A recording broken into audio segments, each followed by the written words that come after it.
একটাই মোমবাতি। তুমি তুমি তাকে কেন দুদিকে জ্বেলেছ? খুব অহংকারী হলে তবেই এমন কাণ্ড করা যায়।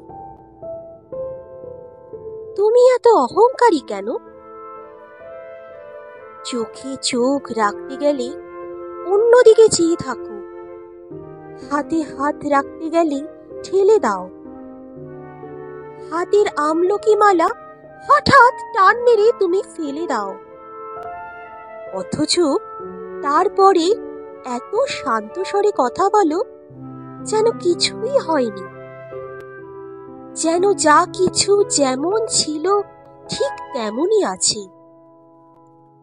খুব অহংকারী হলে তবেই এমন কাণ্ড করা যায়, অথচ এমন কাণ্ড করবার এখনই কোনো দরকার ছিল না। অন্য কিছু না থাক, তোমার স্মৃতি ছিল, স্মৃতির ভেতরে ভুবন ভাসানো একটা নদী ছিল।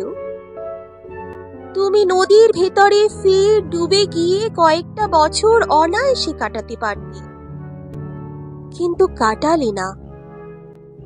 এখনই দপ করে তুমি জ্বলে উঠলে ব্লাউজের হলুদে।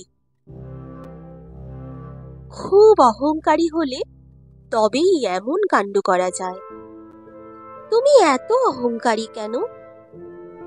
একটাই মোমবাতি, তবু অহংকারে তাকে তুমি দুদিকে জ্বেলেছ।